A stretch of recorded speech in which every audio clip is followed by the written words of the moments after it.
Welcome to this Pathfinder 2nd edition build guide. I will be showing you the Solo Fighter, a build focused on doing damage, of course, it's a fighter, but also in healing yourself, something that a fighter usually don't do. And to do that, we have ancestry requirement. You have to be an awakened animal. You need this because you need to be considered an animal for spells, to be able to heal yourself.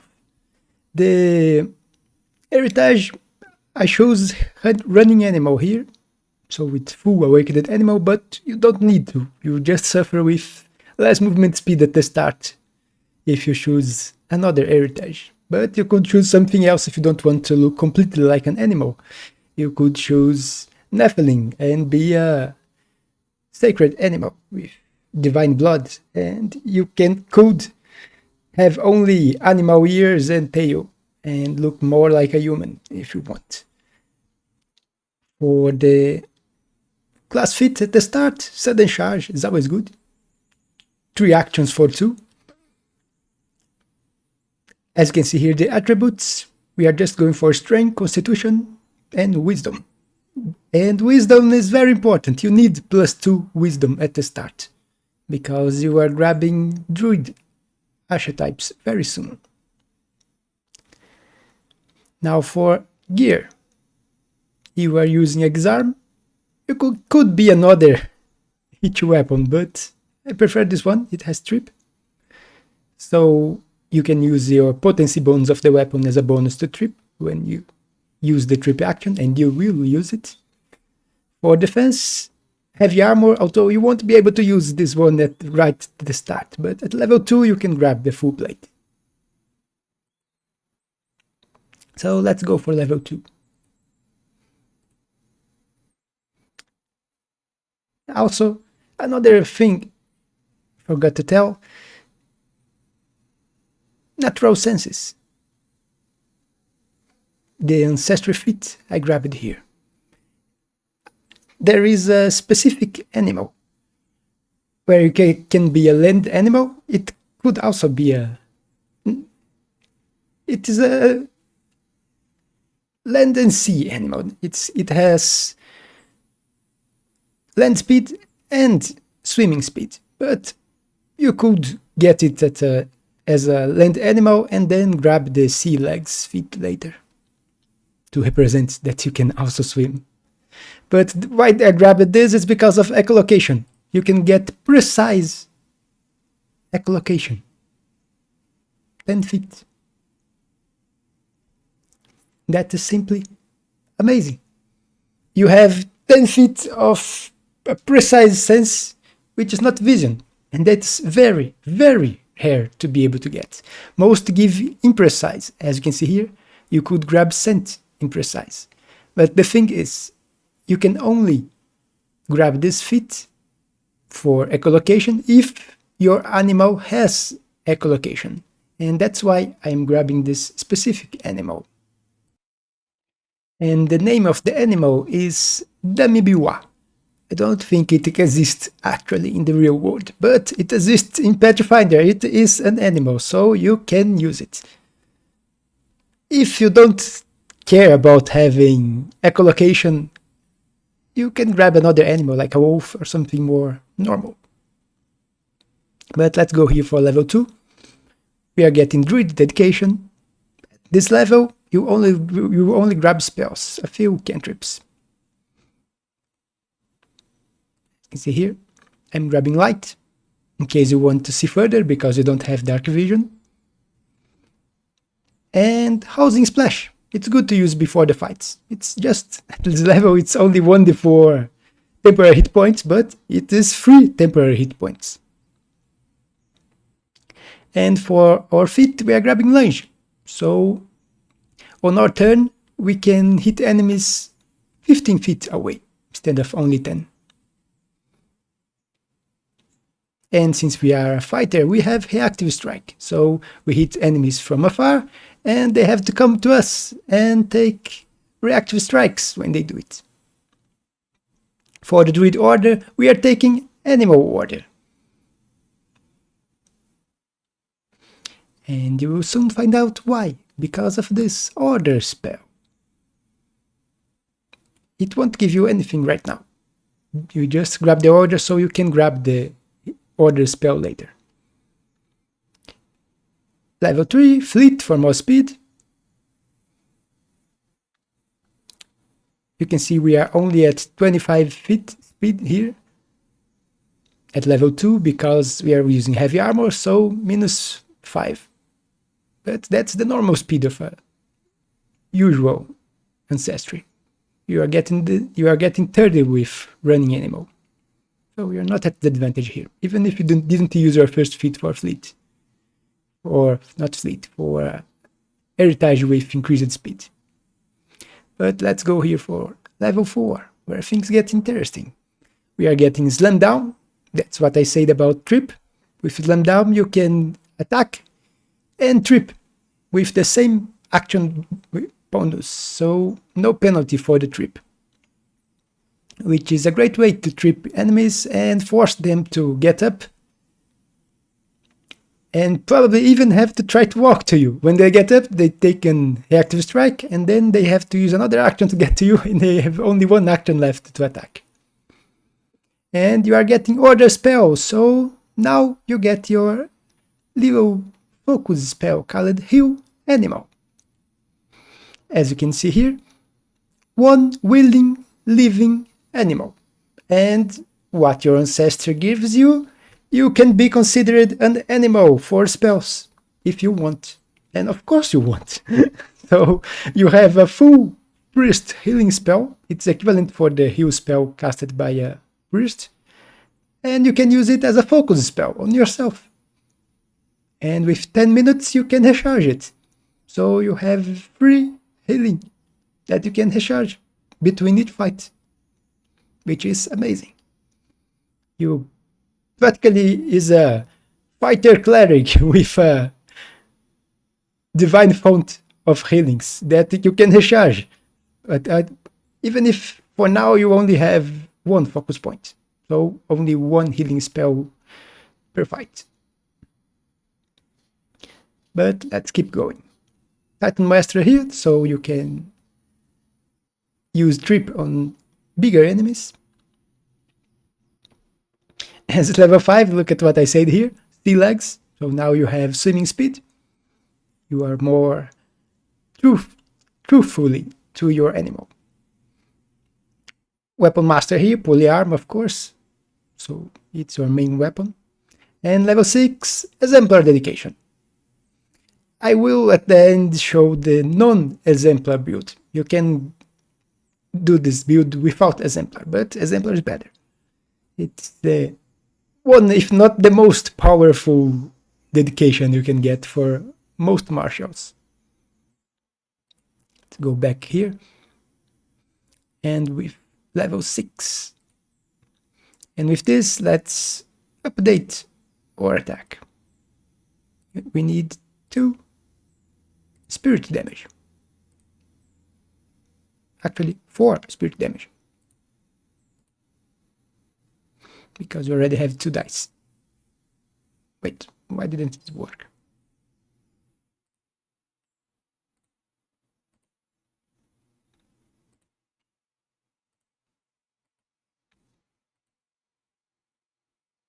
Strange, it's not working.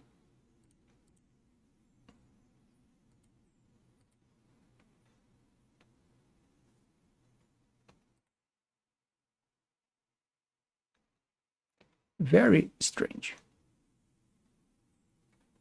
Because it should be working.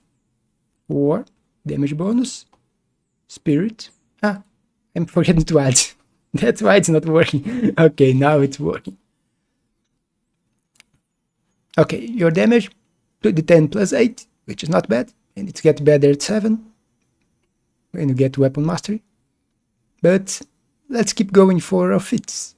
We are getting exemplar dedication, but with our other feat, we are grabbing basic wildling, order explorer. And we are getting untamed order, because it will give you 1 extra focus spell, which gives you an extra focus point. You don't care about the spell, you only care about the focus point, because you will only be using it for your healing spell. but let's keep going. 7 toughness for more HP.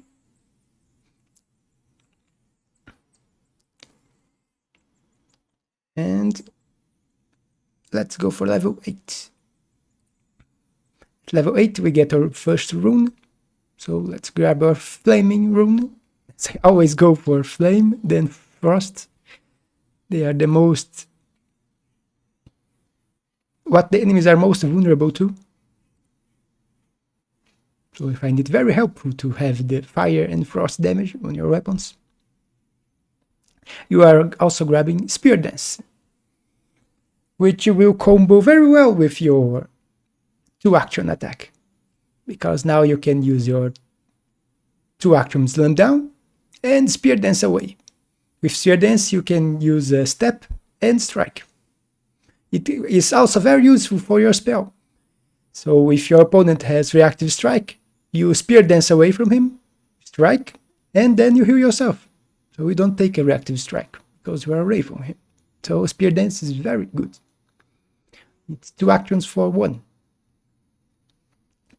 We are also grabbing Vow of Mortal Defiance from Basic Glory, from the Exemplar archetype. That is possibly a free 1d6 damage to an enemy. If you use it for 1 action, if the enemy is holy or unholy, you can use this action, but you can't be holy or unholy to use it. So, no, not dedication you to, but you don't have any class that does it for you, so you shouldn't be. It's 1d6 extra damage for the rest of the fight against the enemy for 1 action, which is more damage. More damage is always good. But let's keep going. And level 10. We have some updates. We get our 2nd rune. Let's grab your Frost rune here.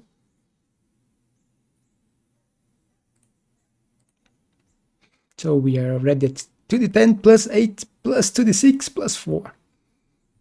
Good damage. And with our high to hit, very reliable crits on our enemies. But more important on this level, we are grabbing Crushing Down, Crushing Slam, which is the evolution of our 2-action feat. Now it's 100% trip if you hit your target. So if you manage to hit your strike, which your fighter is the best one at hitting strikes, you are getting free trip. And it's a critical trip if you are using a 2-handed weapon, which you are. So it even deals a little extra damage. I think it will do, in this case, 1d10 extra damage. So more damage for your strike. We are also grabbing Basic Druid Spellcasting. We are getting a few spells. And since you are not a full spellcaster, you won't be grabbing anything to do damage. You only grab spells to help you. So buffs and utility. You can see here, I put some spells as an example. Fleet Step for more movement speed if you need. Instant Armor, so you can put your full heavy armor instantly.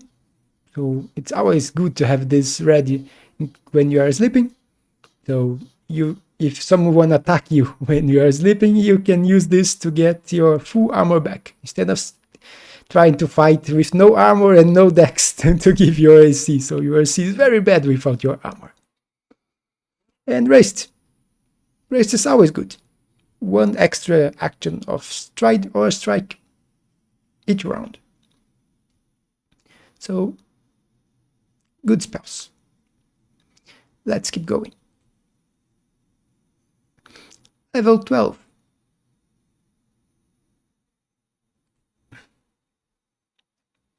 We are at 3d10 now, so another 2 extra spirit damage. Let's not forget to add this time. So not bad damage. 3d10 plus 2d6 plus 14. We are getting Tactical Refractors, so you can now use 2 reactive strikes per turn, And that fits very well with your strategy. You would do crashing down to throw your enemy to the ground, and use Spear Dance to step away and strike. And then your opponent has to get up and then move up to you. If he was not close enough to you to step, you have to stride. So you get your 2 reactive strikes right just from that. As second icon, I'm grabbing Barrel Edge for some extra healing. So you can now use your Gleaming Blade if you want to do 2 strikes with one normal to hit and the other with -2, and you switch to a Barrel Edge, and then next round you can use your Crashing Down and then Barrel Edge to heal from half of the damage you did. It's an option, but I don't recommend it. It's better to just use your Spear Dance away. You waste more actions of the enemy getting close to you that way. And let's keep going. Level 14. Lunging Stance. Remember your Lunging Strike, which you probably won't is not using for some time now. You now have Lunging Stance, which gives you your extra hit of Lunging Strike forever. As long as you are in the stance, you get this. And you will be doing damage at 15 feet from your enemy. You still has to use one action to enter the stance at the start of the fight, but it's worth it for the extra range. You're grabbing Expert Druid Spellcasting, so more spells and more level of spells. But let's keep going. I forgot to tell about the flexibility. You also had the one at level 9, I think. Oh, it was 7. 7. And I talked wrong. You don't have Gleaming Blade, you have Noble Branch.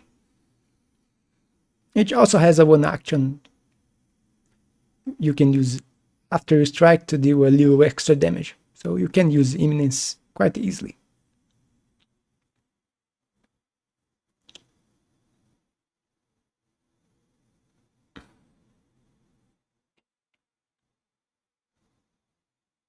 Here it is, Combat Flexibility. I grabbed the Pain Tolerance. There was nothing really great to grab. You can grab anything else you want on this level, but on level 15 you have something very good to grab, which is also level 14, so you couldn't grab it together with Lunging Stance. But you can grab it at 15. Opening Stance. It's now a free action to enter your Lunging Stance, so no more wasting an action on it. You can use it for free at the start of the fight. Level 16.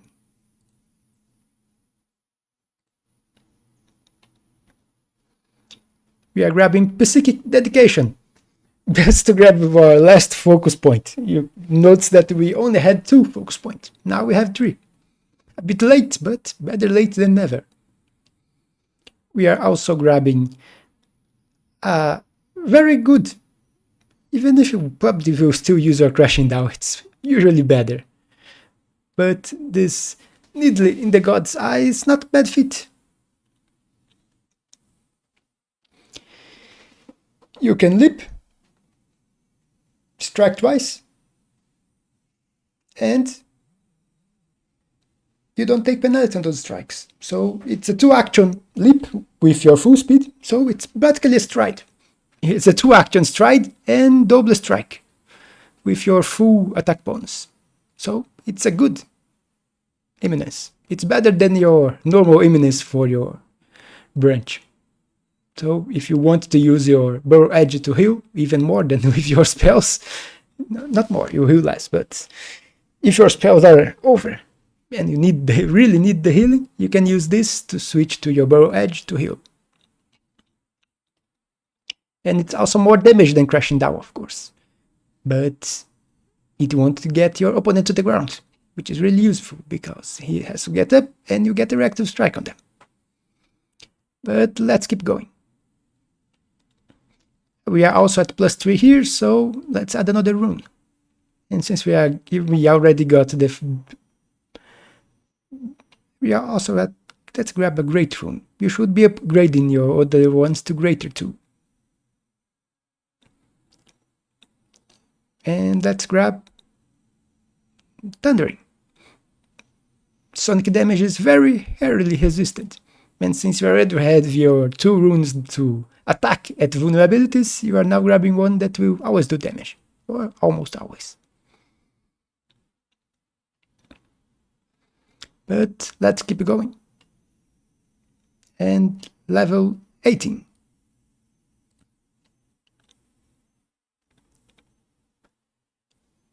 We are getting Master Druid spellcasting, so even more spells at higher level, and Savage Critical. It's not that great, but you will always crit with 19 now. You can see here, when you roll a 19, it's always a critical if it was a success. So even at those +4 enemies, you will be critting with 19, even if you don't, if you are not flanking or something else to increase your AC, not AC, your accuracy. And let's go for level 20, or last level. And let's add our last bit of damage from Exemplar.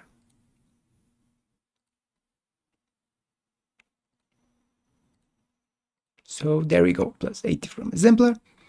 And we are at the final damage, 4d10 plus 3d6 from runes plus 23. So great damage. And with very high accuracy. The highest in the game. But let's go here. Boundless Reprisals. So you have a lot of reactive strikes. You gain 1 extra against each enemy. So against multiple enemy fights, you have the possibility of doing a really big amount of damage. Because you have 15 feet of range, don't forget, with your stance. So enemies moving around will be targets of your reactive strikes. And you do a lot of damage with those reactive strikes. It's a really good feat. We are also grabbing Thick Hind Mask for free archetype. It's a rare feat, so you have to see if your Game Master will let you grab it, but it's really powerful, considering you have spells. Even if you are not dedicated to them, but you have quite a few buff spells to use too. And with this feat, every time you use a spell, including focus spells, so you're healing, you will gain 10 resistance to all physical damage until your next turn. It also increases your maximum hit points by 20 just by grabbing the feat, which is really good. It's like an extra toughness at this level. But the best part is the resistance to physical damage.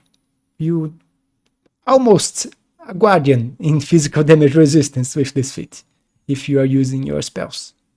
And you could grab a few 1-action spells to use, just to grab these if you want. You can also use your healing as well, 1 action, but I don't recommend. I recommend using it as 2 actions to really heal yourself. It heals much more. But that's it for the build. Let's now take a look at the No Exemplar build. As you can see here, this one is at level 10. I won't be changing this here. I will just give you a rundown on the few changes. The start is the same. You are grabbing the Druid archetypes and down. It starts to change a little at 6. Because you are grabbing your Order Explorer from Druid, but as your other feat, since you can't get Exemplar, you are grabbing Spear Dancer a little sooner than the last build. And the other one you grab it at 8, now you grab it at 6. And it's a great feat. You just won't have the extra damage from Exemplar at this level.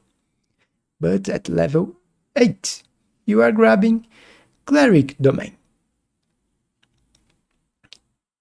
And be sure to grab a deity which has Dragon Domain, because you are grabbing Basic Dogma and Domain Initiate to grab Dragon. And you use Dragon Domain to increase your damage. It's an action tax at the start of the fight because you have to use 2 actions to cast the focus spell. And it's also eating on one of your healings, but the extra damage is great. And you have the advantage of you already have 3 focus points. So you are not at this level, at least, you are not at a disadvantage compared to the other build in the amount of healing you can get each fight, since you have 1 more focus point. With this spell, you get your spell level in damage for 1 minute. So you get the same bonus as you would get with Exemplar at this level, with the disadvantage of having to cast the spell. But it's +4 at this level, and will keep increasing as you gain spell levels, ending at +10. So it ends even higher than the Exemplar. The Exemplar ends at +8. So its theoretical damage is increased, but at the action tax of casting it at the start of each fight. For the rest, it's very similar. You are only grabbing a little more damage with Cleric. As you can see here, Advanced Dogma, and instead of grabbing the extra icon, you are grabbing Emblazed Armament, which is +1 extra damage to all your strikes forever. So, a little more extra damage, always good, especially when it's for free. But that's it, the rest is the same. Not the same. Forgot to tell here, the Advanced Dogma Emblazed Energy. So the +1 involves to +1d4. So even more damage. But that's it. The rest is the same. So if you can't get Exemplar, this is your option. Grab Cleric for more damage. But that's it for this build. I hope you all enjoyed. You can look at the patch builder link in the description. There's also my Patreon link where you can look at this build. It's for free there right now. And many other builds if you want to help me. But that's it. I will see you on the next one.